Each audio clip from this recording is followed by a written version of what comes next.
बिस्मिल्लाहिर्रहमानिर्रहीम। अस्सलाम वालेकुम नाज़रीन, आप यूट्यूब चैनल देख रहे हैं। मैं इमरान खान हूँ। सबसे पहले तो पाकिस्तान में इमरान खान साहब की आज फिर मुलाकात नहीं करवाई गई। कई महीने हो गए और पाकिस्तान का सबसे बड़ा लीडर है।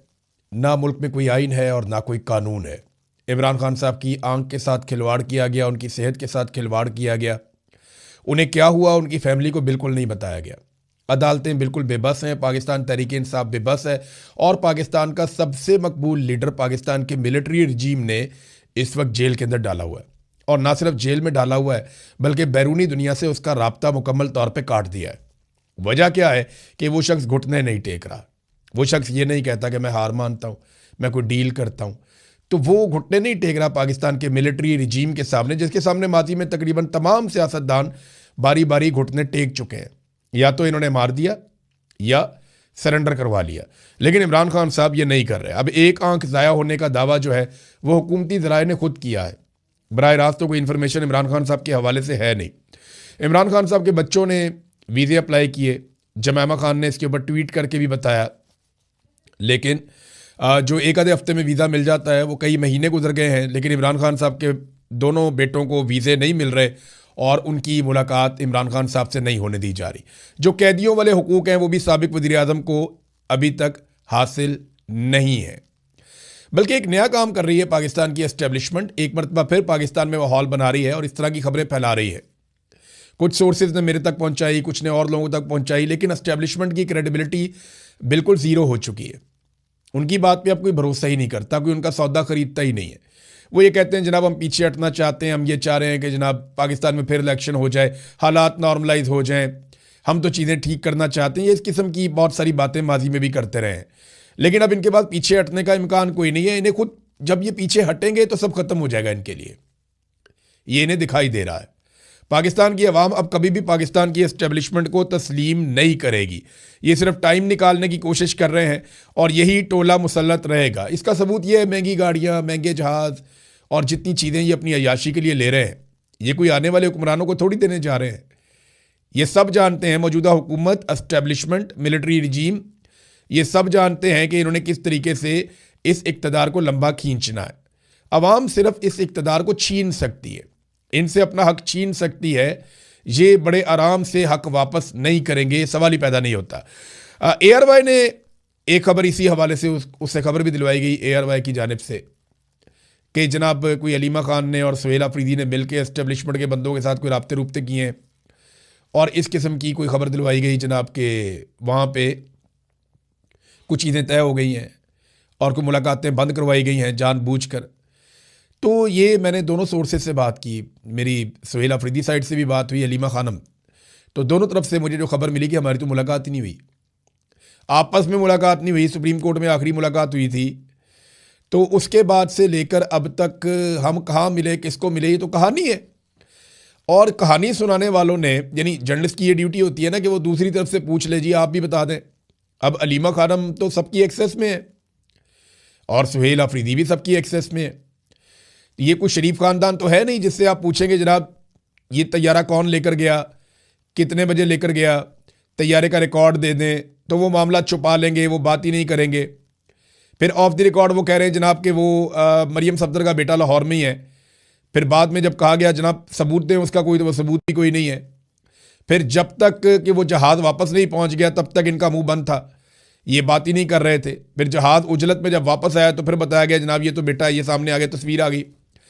तो ये ना सारी चीज़ों को खुद ही इबाम में डाल देते हैं। अब ये कोई शरीफ खानदान थोड़ी है, ये तो अलीमा खानम और सुहेल अफरीदी हैं, उनसे रब्ता किया जा सकता था, उनका मौक़िफ़ जाना जा सकता था, क्या वाकई आप लोगों ने ये किया है। लेकिन ARY ने वो खबर चला दी, उसके ऊपर दोनों तरफ से तरदीद भी आ गई है। पाकिस्तान तहरीक इंसाफ कहाँ खड़ी है? देखें, तहरीक इंसाफ वहीं खड़ी है जहाँ वो पहले खड़ी थी। एक दावा किया गया कि कोई इमरान खान रिहाई अमन फोर्स बनाई जाएगी, अभी तक उसके ऊपर कोई अमल दरामद नहीं हुआ, कोई अनाउंसमेंट नहीं हुई, कोई कंक्रीट चीज़ सामने नहीं आई। कोई मीटिंग करते रहते हैं, आपस में कोशिश कर रहे हैं, लेकिन पाकिस्तान तहरीक इंसाफ के अंदर ही मुखालफत है कि कोई तहरीक ना चलाई जाए। अब तहरीक इंसाफ को ये फैसला करना पड़ेगा कि तहरीक भी नहीं चलानी तो इमरान खान को बाहर कैसे लेकर आना है। डील इमरान खान ने नहीं करनी, तहरीक इंसाफ ने नहीं चलानी, तो फिर इमरान खान ने बाहर कैसे आना है? ये तो एक डेडलॉक हो गया ना। या तो इमरान खान को जाके राज़ी करें जनाब, डील कर ले, वो राज़ी हो जाए तो बाहर आ जाएंगे, तो या फिर तहरीक चलाएं। ताकि तहरीक चले, कोई एस्टेब्लिशमेंट के लिए ज़मीन गर्म हो, वो कोई रोम छोड़े और इमरान खान साहब बाहर आ जाएं। तो ये दोनों रस्तों पे नहीं जा रहे और इसका नुकसान लगातार पाकिस्तान को हो रहा है। यानी आपको मैं सिर्फ एक खबर बताता हूँ, ये सरमायाकारी की सूरत हाल आप देख लें पाकिस्तान में इस वक्त क्या है। और ये शहबाज शरीफ साहब का तुर्रा इम्तियाज़ है।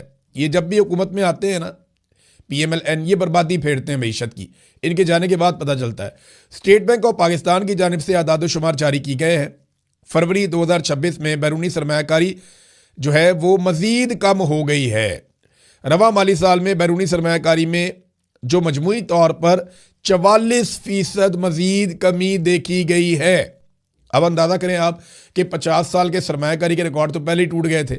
अब वो जो रिकॉर्ड टूट गए थे उन रिकॉर्डों को भी तोड़ा जा रहा है कि ये यहाँ पे 44% मज़ीद सरमायाकारी पाकिस्तान में कम हो गई है।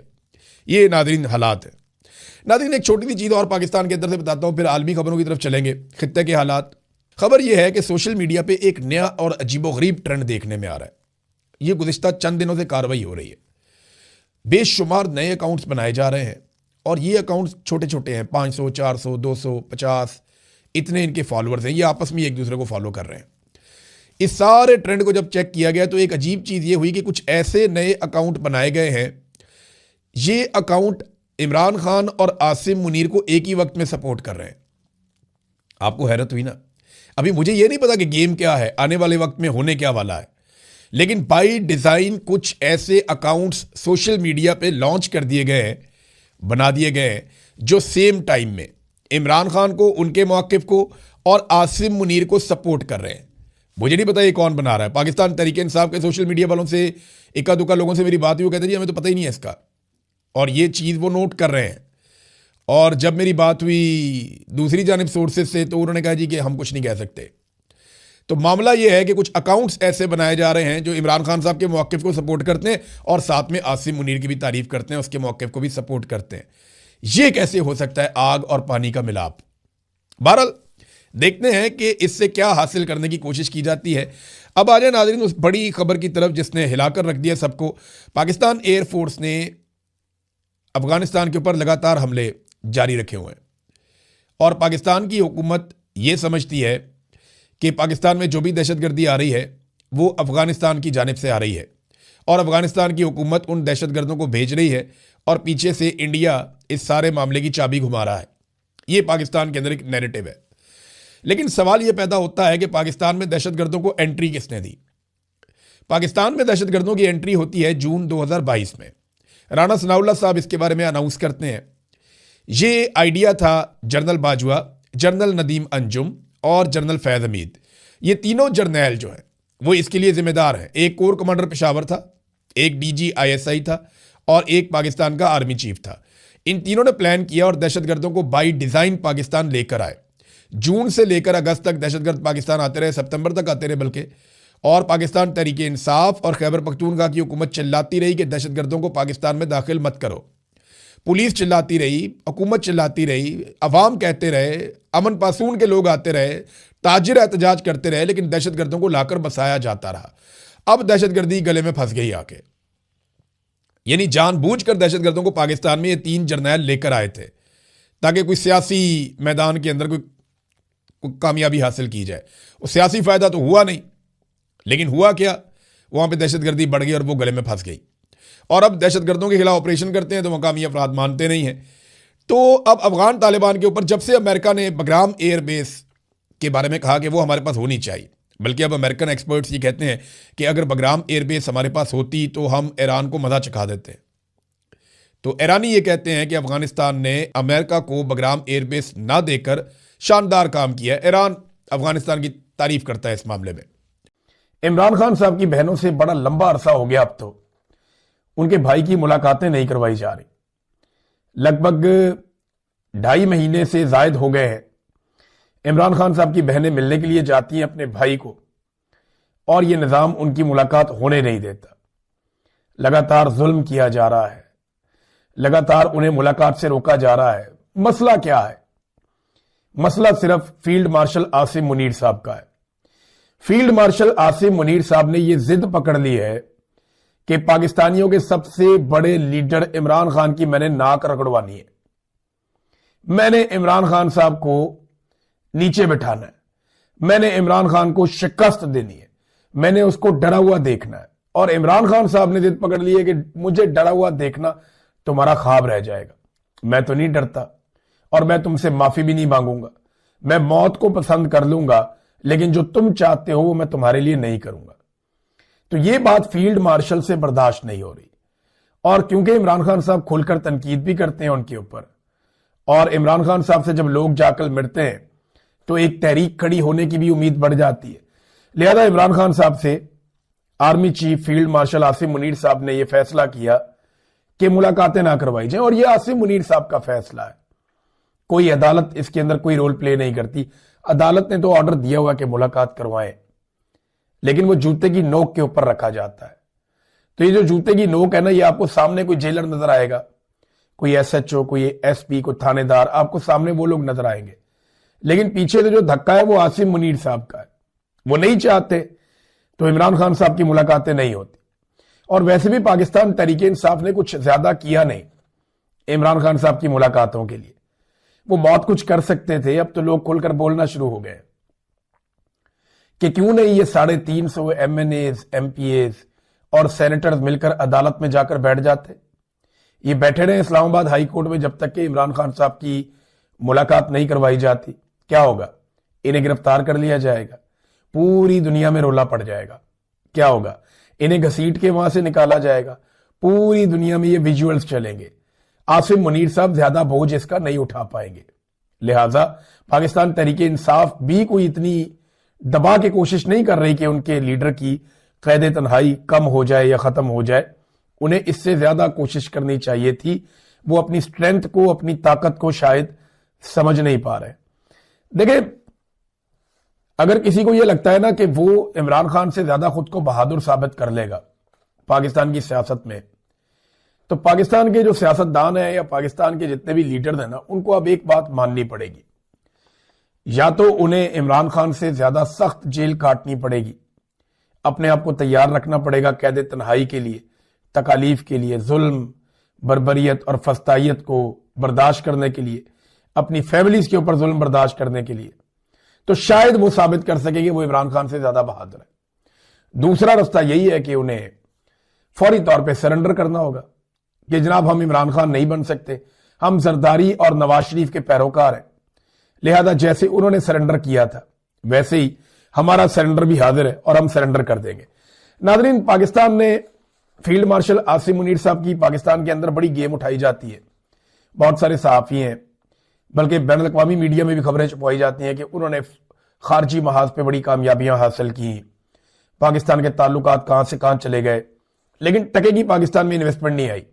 इसका फायदा फील्ड मार्शल को तो बज़ाहिर हुआ, उन्हें इस्तिस्ना भी मिल गया, उन्हें एक्सटेंशन भी मिल गई, लेकिन पाकिस्तान को इसका क्या फायदा हुआ? अगर शहबाज शरीफ ने और फील्ड मार्शल ने अपने तौर पे कोई ताल्लुकात बनाए दुनिया में, तो उसका पाकिस्तान को क्या फायदा हुआ? नाज़रीन, इमरान खान साहब के जो वकील हैं सलमान सफदर साहब, बैरिस्टर सलमान सफदर, मैं इन्हें अच्छी तरह जानता हूं। ये बड़े काबिल वकील हैं। इन्होंने सैकड़ों मुकदमात इमरान खान साहब के लड़े हैं और अब इन्होंने एक बहुत बड़ा दावा किया है। दावा उनका यह है कि इमरान खान साहब की अब रिहाई हो जाएगी कानून के मुताबिक। यानी अगर कानून के मुताबिक चलें तो इमरान खान साहब की रिहाई बिल्कुल मैच्योर हो चुकी है। जनवरी से दोनों मियाँ बीवी ने, इमरान खान साहब ने और बुशरा बीबी ने, अपनी जमानत हासिल करने के लिए दरखास्त दी हुई है। अल-कादर की हेयरिंग होने जा रही है कल के दिन इस्लामाबाद हाई कोर्ट में और दोनों की जमानत जो है वो कंफर्म है। यानी अगर कोई रुकावट अदालत की जानिब से ना डाली गई तो दोनों को जमानत मिल जाएगी और उनकी रिहाई मैच्योर हो जाएगी। यानी असूलन और कानूनी तरीके से इमरान खान साहब को कल रात तक जेल से बाहर आ जाना चाहिए। ये तो बात है वो जो सलमान सफदर साहब कह रहे हैं, या बाकी कानून को जानने वाले लोग या कानूनदान या वकला वो यही बात करते हैं कि इसी तरह जमानत हो जाती है। फिर दूसरा, एक खातून की जमानत को 10 माह तक रोके रखना, यह भी एक नेक्स्ट लेवल की नाइंसाफी है जिसकी कोई और मिसाल नहीं है। जो बुशरा बीबी के साथ किया गया